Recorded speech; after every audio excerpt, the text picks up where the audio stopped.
मैं डॉक्टर सबीना रुमाऊ हूँ और आज हम यहाँ पे कोविड की थर्ड वेव, उसका बच्चों पे इफ़ेक्ट और हम इसके बारे में क्या कर सकते हैं इसके बारे में जानने वाले हैं। और हमारे साथ है डॉक्टर दीपक उग्रा। डॉक्टर उग्रा एक सीनियर पीडियाट्रिशियन है और उनको 30 ईयर्स से ज़्यादा एक्सपीरियंस है। वो लीलावती हॉस्पिटल से अटैच्ड है और former president of IAP, that is Indian academy of paediatrician. So doctor Ugra, can you tell us more about COVID? हम आज जो यहाँ पर ये डिस्कस करने के लिए बैठे हैं, इसका एक कारण ये है कि ये वायरस नया है। किसी भी साइंटिस्ट को अभी पूरी तरह से समझ में नहीं आया है। काफ़ी कंट्रोवर्सीज चल रही हैं, हम लोग रोज़ न्यूज़पेपर में पढ़ते हैं, चैनल में देखते हैं। इसके अलावा अगर आप ये भी पूछोगे कि इसका कोई एक फिक्स फाइनल प्रोटोकॉल आ गया है ट्रीटमेंट का, तो डॉक्टर्स के पास ऐसा भी फाइनल प्रोटोकॉल कुछ नहीं है। शुरुआत में जब 1-1.5 साल पहले ये इन्फेक्शन आया था, hydroxychloroquine was the main gold standard treatment. India ने बहुत सारी कंट्रीज़ को भेजी थी, आज हम उसका जिक्र भी नहीं कर रहे हैं। बीच में ये भी आया कि रेमडेसिविर यूजफुल नहीं है, हालांकि उसका एक बहुत ही डिफाइंड रोल है, लेकिन वो भी आया। तो इसलिए चूँकि साइंस हमेशा चेंज होता रहता है और हो रहा है, नया वायरस है, इतने कम समय में कोई वैक्सीन भी कभी डेवलप हुई नहीं है जितने कम समय में इस बार डेवलप की गई है। जब खुद रिकमेंडेशन चेंज होती हैं साइंटिस्ट की, डॉक्टर्स की, तो बाकी आम आदमी को तो कंफ्यूज होना ही है। तो आई थिंक वो कन्फ्यूजन इतना ज़्यादा है कि उसमें क्लैरिटी की बहुत ज़रूरत है। इसलिए हम लोग आज यहाँ हैं कि वो सब डाउट्स अपने क्लियर करें। सर, क्या आपको लग रहा है कि सेकेंड वेव जो कोविड का था वो फर्स्ट वेव से ज़्यादा डेंजरस था बच्चों में? अगर हम देखें ग्लोबली तो किसी भी कंट्री में आप देखो, US में, UK में, पूरे यूरोप में, जहाँ भी आप देखोगे तो फर्स्ट वेव से सेकेंड वेव में ज़्यादा केसेस थे, थर्ड वेव में भी काफ़ी ज़्यादा केसेस थे। तो इंडिया में भी ऐसा ही हुआ है। कुछ ये भी हुआ है, मान सकते हैं कि जो भी म्यूटेंट है, जो भी वेरिएंट है, उसका पहले से ज़्यादा इफेक्ट था, ज़्यादा सीरियस बीमारी हुई। तो जब नंबर ऑफ पेशेंट पूरे ज़्यादा थे, अगर आप याद रखो तो पहली वेव में हाईएस्ट नंबर जो पीक पर था वो 97,000 के आसपास था, और दूसरी वेव में जो हाईएस्ट नंबर था वो 4,14,000 था, तो लाइक 4.5 गुना ज़्यादा। तो जब इतने ज़्यादा ओवरऑल पेशेंट्स आ रहे हैं तो उतने ज़्यादा बच्चे भी आएंगे ही, और हमारी नज़र में फिर बच्चे आते हैं कि भाई बच्चे इस बार बहुत बीमार पड़े, पिछली बार इतने बीमार पड़े नहीं थे। तो वही एक है। अगर हम इसको प्रोपोर्शनेट देखें कि टोटल नंबर ऑफ पेशेंट में से बच्चों का परसेंटेज क्या था, तो वो फर्स्ट वेव में भी उतना ही था और सेकेंड वेव में भी उतना ही है। हाँ, ये भी हो सकता है कि फर्स्ट वेव में बहुत सारे बच्चे एसिम्प्टोमेटिक थे, हमें कभी समझ में ही नहीं आए, और सेकेंड वेव में एसिम्प्टोमेटिक बच्चे कम थे, माइल्ड सिम्प्टोमेटिक ज़्यादा थे। इसलिए उनका जब इन्वेस्टिगेशन हुआ तो वो पकड़ में आकर हमें मालूम पड़ा कि इतने बच्चों को कोविड हुआ है। But overall second wave was more dangerous for children, it's not a fact. So what about third wave? Third wave के बारे में आपको क्या लग रहा है? अरे थर्ड वेव के बारे में जो सबसे ज़्यादा कन्फ्यूजन है कि सब जगह, मेरे को ओरिजिन तो नहीं मालूम है, लेकिन सब जगह ये स्टेटमेंट आ रहा है कि बच्चों के लिए खास तौर से बहुत डेंजरस होने वाली है ना। इसमें दो चीज़ें हमको समझनी चाहिए। अभी तक ग्लोबली कहीं भी ऐसा नहीं हुआ है कि किसी भी एक स्पेसिफिक वे में बच्चों का इन्वॉल्वमेंट ज़्यादा हुआ या वो बच्चों के लिए बहुत ज़्यादा डेंजरस है। Japan is facing fourth wave, so वहाँ अभी भी बड़े लोगों में ही ज़्यादा है ना। जैसे मैंने समझाया फर्स्ट वेव और सेकेंड वेव का कंपैरिजन, ऐसे अगर हम थर्ड वेव में आते हैं तो ये बहुत इंपॉर्टेंट है कि थर्ड वेव इंडिया को कब हिट करती है। अगर आज हम देखें तो हमारा hardly 4% of the total population जो उसको वैक्सीनेशन मिला है, जिसको दोनों डोज मिल गए हैं, ये बहुत बड़ा नंबर नहीं है। वी अंडरस्टैंड कि हमारी 140 करोड़ की पॉपुलेशन है। अगर हम दूसरी भी बड़ी कंट्री देखें जो अभी काफ़ी बैडली अफेक्ट हुई है, दैट USA, सिर्फ 35 करोड़ हैं। तो वो जिस स्टेज में है वैक्सीनेशन के, हालांकि टोटल नंबर ऑफ वैक्सीनेशन में ज़्यादा फर्क नहीं है, लेकिन जो परसेंटेज ऑफ द पॉपुलेशन है जस्ट 4%। हमें अभी ये भी मालूम पड़ रहा है कि इस महीने के एंड से या अगले महीने से वैक्सीन का नंबर बहुत बढ़ जाएगा। तो हो सकता है अगले 2-3 महीने में बहुत बड़ी पॉपुलेशन वैक्सीनेट हो जाए, और अगर अब एडल्ट पॉपुलेशन वैक्सीनेट हो जाती है तो प्रोपोर्शनेटली हो सकता है थोड़ा ज़्यादा नंबर बच्चों का कोविड पेशेंट का हो। लेकिन अगर थर्ड वेव जुलाई अगस्त में आती है तो मुझे नहीं लगता कि इतना ज़्यादा प्रोपोर्शन पॉपुलेशन का वैक्सीनेट हो जाएगा कि बच्चों में इतनी ज़्यादा डिसीज़ है कि हमें लगेगा ये तो सिर्फ बच्चों की डिसीज़ है। I think it's going to be more or less same as second wave. बच्चे प्रोपोर्शनेटली उतने ही अफेक्ट होंगे। अगर सितंबर अक्टूबर या बहुत लेट आती है थर्ड वेव, हो सकता है थोड़ा ज़्यादा हो, लेकिन हमें ये सोचना है बच्चों का कॉन्टैक्ट क्या है। बच्चे बाहर तो जा नहीं रहे हैं, स्कूल खुले नहीं हैं, मॉल बंद हैं, गार्डन बंद हैं, अगर खुलते भी हैं तो बड़े लोग पहले जाते हैं। अगर हम बड़ों को वैक्सीनेट कर सकते हैं और डिसीज़ को उनमें कंट्रोल कर सकते हैं तो बच्चे तो घर में आपके साथ ही हैं, वो भी कंट्रोल हो ही जाएंगे। तो ऐसे किसी भी लॉजिक थिंकिंग से नहीं लगता है कि थर्ड वेव में सिर्फ बच्चों को ज़्यादा नुकसान होगा। राइट। सर, बच्चों में कोविड वैक्सीन आने की संभावना है अभी? 2021 में तो डेफिनेटली नो, क्योंकि हम कोई भी अगर ट्रायल करते हैं तो वो ट्रायल में फेजेस होती हैं, फेज़ 1, फेज़ 2, फेज़ 3, और हर एक ट्रायल का एक मिनिमम टाइम होता है।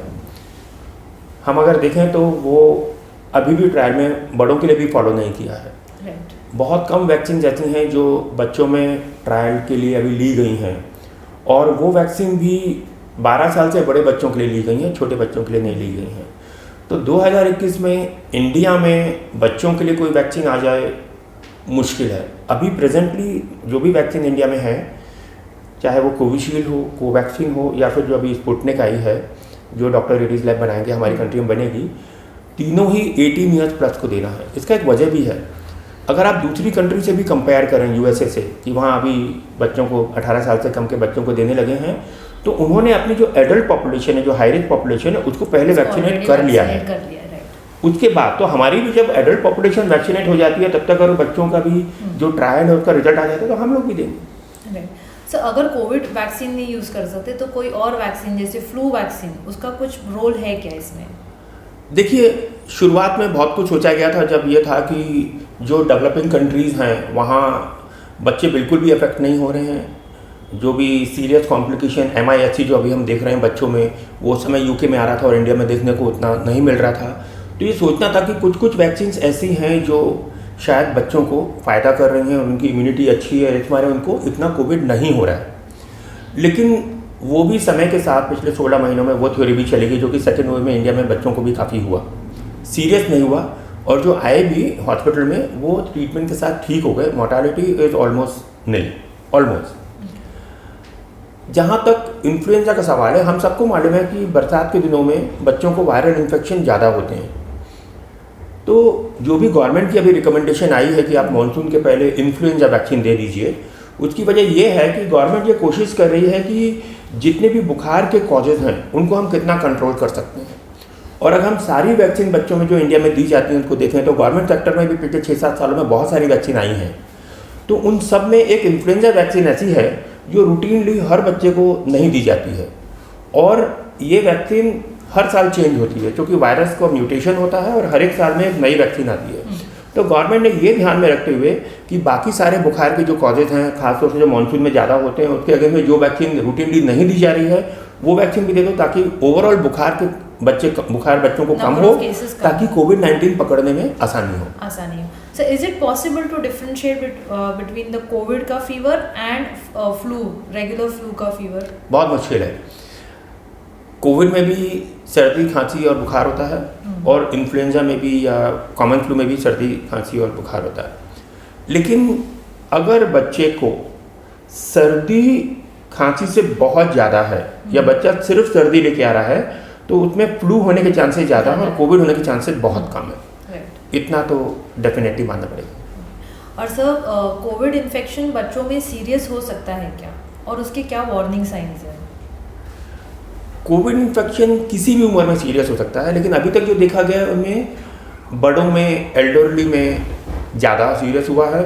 बच्चों में टचवुड लकीली कम सीरियस है। इनफैक्ट कोविड के बाद के जो कॉम्प्लिकेशन आते हैं, जिनको हम MIS बोलते हैं, जो मल्टी सिस्टम इन्फ्लेमेटरी सिंड्रोम है, MIS mean child, MISA means adult, वो देखा गया और वो काफ़ी सीरियस होता है। लेकिन उसका एक समझा हुआ ट्रीटमेंट जगह पर है जो सबको मालूम है। तो वो बच्चे भी हालांकि सीधे ICU में आते हैं, मोस्ट ऑफ देम। ब्रेन भी अफेक्ट हो सकता है, हार्ट भी अफेक्ट हो सकता है, और ऑर्गन जैसे किडनी भी अफेक्ट हो सकती है। ऐसे देखे भी हैं बच्चे, पर ज़्यादातर बच्चे सब रिस्पॉन्ड करके सब ठीक होकर घर गए।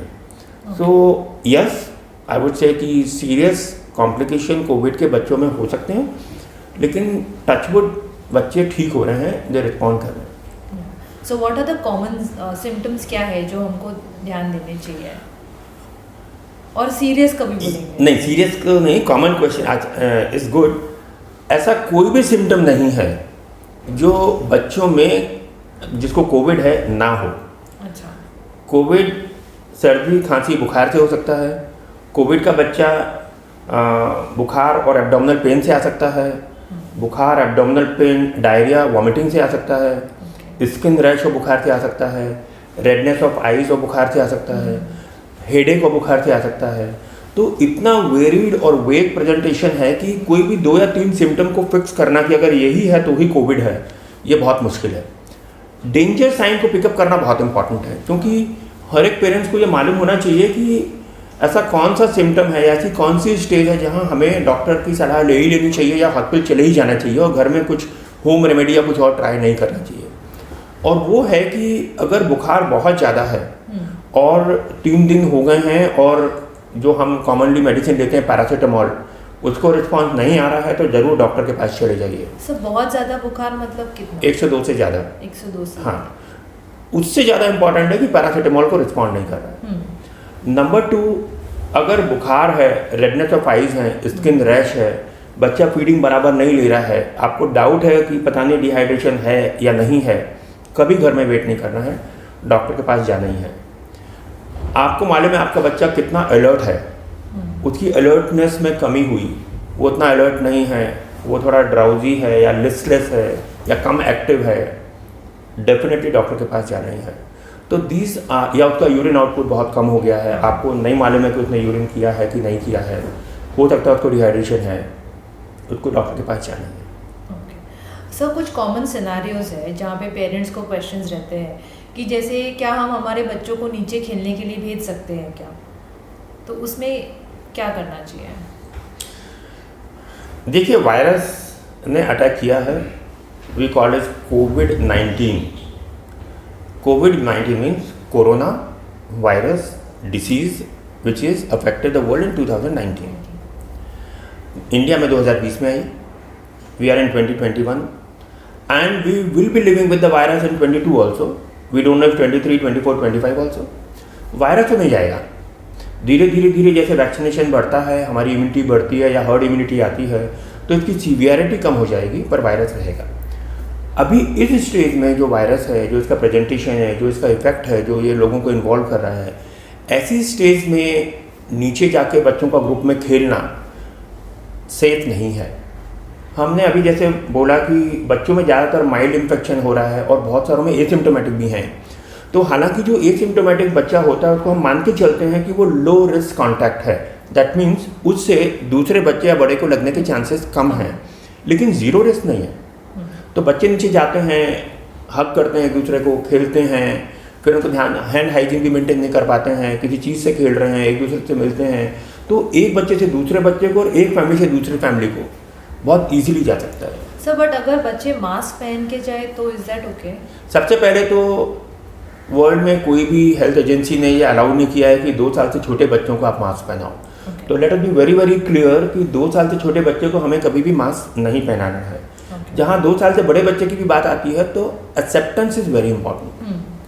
आप खुद अगर मास्क पहनते हैं और मास्क पहन के आप कुछ स्टेप चलते हैं या सीढ़ियों से ऊपर आते हैं या कुछ भागने की कोशिश करते हैं, आपको सफोकेशन होता है, बिकॉज आपकी ऑक्सीजन जो है अंदर कम जा रही है और आप अपनी कार्बन डाइऑक्साइड को दोबारा ले रहे हैं।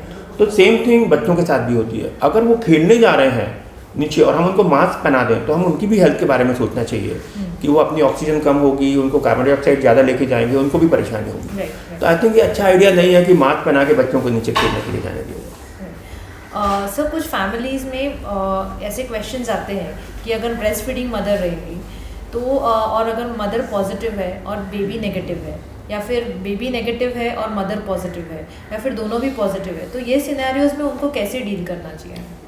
Good question.